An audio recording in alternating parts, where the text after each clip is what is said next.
எப்போ 2 மாசத்துக்கு ஒரு வாட்டி போய் கிராசரிஸ் எல்லாம் வாங்கி ஸ்டோர் பண்ணி வைப்போம். ஆனா, இந்த டைம் 4 மாசத்துக்கு அப்புறமா தான் கடைக்கே போய் வாங்கிட்டு வந்திருக்கோம்.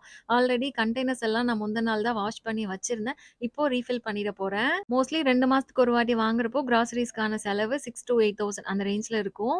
அடிக்கடி யூஸ் பண்ற நாட்டு சர்க்கரை, துவரம் பருப்பு இந்த மாரி பொருள் எல்லாம் 2 கிலோவா வாங்கிருவேன். எல்லா திங்ஸையும் ரீஃபில் பண்ணி எடுத்து வைக்கிறதுக்கு தான் கொஞ்சம் டைம் ஆச்சு. இதெல்லாம் முடிஞ்சதும் ஷெல்ஃப் எல்லாம் நல்லா ஒரு வாட்டி டஸ்ட் பண்ணிட்டு, அதுக்கப்புறமா கண்டெய்னர்ஸ் எல்லாம் நீட்டா அரேஞ்ச் பண்ணிட்டேன். இது போக எக்ஸ்ட்ராவா இருக்கிற கிராசரிஸ் எல்லாம் இந்த மாரி பெரிய ஸ்டோரேஜ் பாக்ஸ்ல வச்சுருவேன். ஒண்ணுல குக்கிங்க்கான கிராசரிஸ், இன்னொன்னுல கிளீனிங் லிக்விட், லாண்ட்ரி ஐட்டம்ஸ் எல்லாம் இருக்கும். இந்த விளாகோட கன்டினியூஷன் நம்ம சேனல்ல நான் இப்போ டீட்டெயில் லாங் வீடியோவா போஸ்ட் பண்ணியிருக்கேன். வீடியோட லிங்க் இங்க ஆரோ மார்க் கிட்ட இருக்கு. உங்களோட ஃப்ரீ டைம்ல கண்டிப்பா செக் பண்ணி பாருங்க. Instagramல பார்க்குறீங்கன்னா லிங்க் ஸ்டோரி அண்ட் ஹைலைட்ஸ்ல இருக்கும். இப்போ ஒரு இம்பார்ட்டன்டான அப்டேட் ஒண்ணு சொல்றேன். நேத்து என்னோட ஃப்ரெண்ட் எனக்கு ஒரு FB ப்ரொஃபைல் ஃபார்வர்ட் பண்ணியிருந்தாங்க. அத ஓப்பன் பண்ணி பார்த்ததும் நானே ஷாக் ஆயிட்டேன். என்னோட நேம் போட்டு நான் டெய்லியும் YouTube, Instagramல போடுற வீடியோஸ் எல்லாம் டவுன்லோட் பண்ணி போட்டுருக்காங்க. இது என்னோட அக்கவுண்டே கிடையாது. ஃபேக்கா கிரியேட் பண்ணியிருக்காங்க.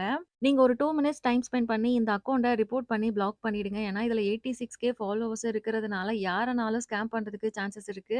இந்த ஃபேக் அக்கவுண்டோட லிங்க் நான் YouTube கம்யூனிட்டி போஸ்ட்லயும், Instagramல ஸ்டோரிலயும் குடுத்துருக்கேன். அத கிளிக் பண்ணி ரிப்போர்ட் பண்ணிடுங்க. இது எப்படி ரிப்போர்ட் பண்ணணும்ன்றது டீட்டெயில்டா இந்த ஸ்க்ரீன் ரெக்கார்டிங்லயே இருக்கு.